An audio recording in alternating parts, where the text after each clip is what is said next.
안녕, 미스톨롱이야.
Hi guys, welcome back to my channel. It has been a while since I, just sit down and talk about a lot of things. For this video, I just want to give you an update on what's happening. How's my studies, how's the lab, and everything that happened to me from the previous 5 months or 1 semester that passed. Was so fast, Our semester ended up last December 20, I think. I took my finals on that day, and then after that, no more classes. And then I took like 3 classes, 3 subjects, which is 9 units. And I had 1 sit-in class because my professor from the other class asked me to join his class. I also had Korean class, which is free for the international student who want to learn Korean. It's just very basic. Yeah, I had lab works, kind of lab work. So, as far as I can say, it's kind of difficult. My laboratory is difficult.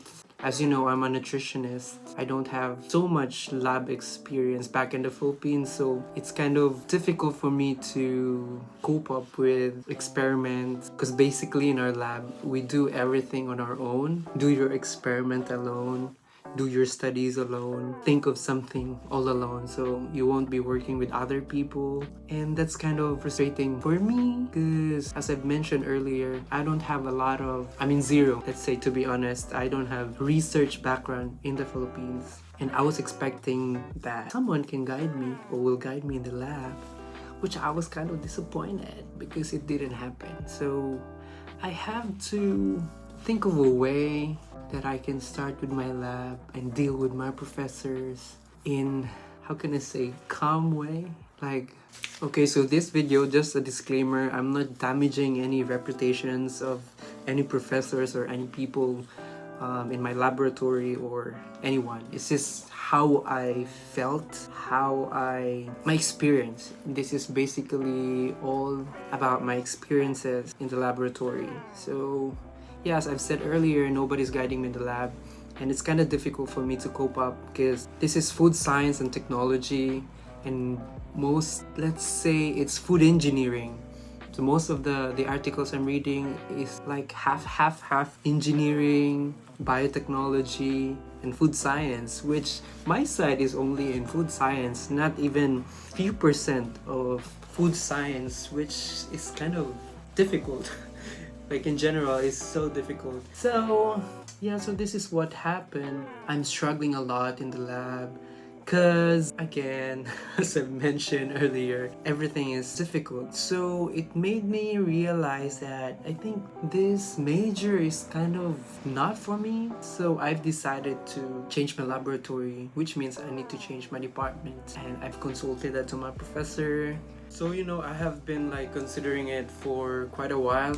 And I come up with the decision to move to food and nutrition laboratory or food and nutrition department, thinking about what happened last semester or like what's happening until now, because I'm still working. We don't have vacation in the lab. I still need to go to the lab. And I have this one friend also who's a GKS studying somewhere here in Korea, had the same thought with me of like, let's say, quitting the scholarship, quitting the study. My opinion is like, if this is what I will get exchange of that scholarship, like I don't have peace of mind working in the lab. And with everything, you have to manage your time in the laboratory from Monday to Friday. Supposed to be I have to go to Saturday, but I said I can't because I need to go to the church. So from 9:30 in the morning until at least 10 p.m. in the evening, I have to stay in the lab. And it's kind of draining, tiring, just reading the whole day. How can I describe it? Like, you're just reading until you come up with an idea, then do the experiment, and then write something about it. That's the cycle in the lab. I don't know how to start the experiment, to be honest. I told it to my professor. There's no backup. Really, you have to do it on your own. So I'm kind of pressuring myself, do this and do that, start as soon as possible. And it's not helping me. And one thing is that this is for the GKS applicants, or let's say in general, when you want to apply in the laboratory here in Korea, you have to have a lot of ideas about your major because every lab differ. Because in our lab, we don't have projects. Most of our experiments are from our own ideas. So we don't make projects accept from companies. We think of idea, do it, and then write something about it. That's what we do. But in the other labs, especially those lab with scholarship under professors, they have projects to do and then finish it, and other projects.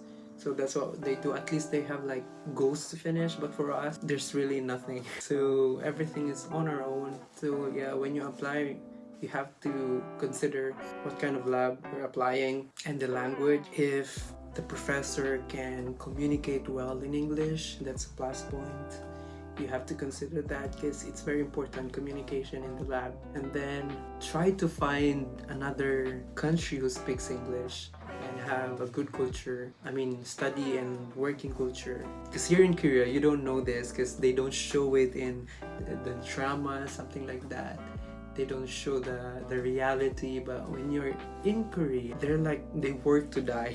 So as much as they can, they will work. So yeah, especially during exam week, all the study cafes are open and full of students until early in the morning, until midnight, like 3 to 4 p.m. They study, and that long they don't sleep. And I was like, huh? how do you balance your life with when you do like that, you know?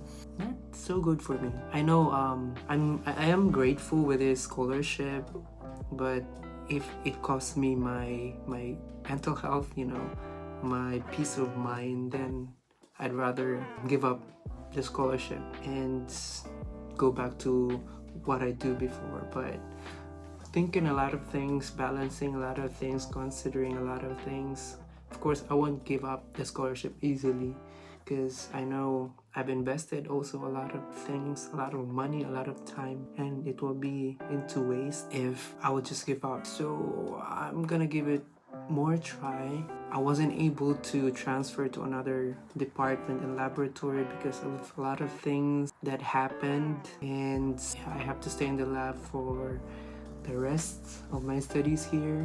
And yeah, when you apply, consider a lot. Don't apply because you just like Korea. Don't apply because Korea is beautiful, you know. Don't apply because you just want to come here.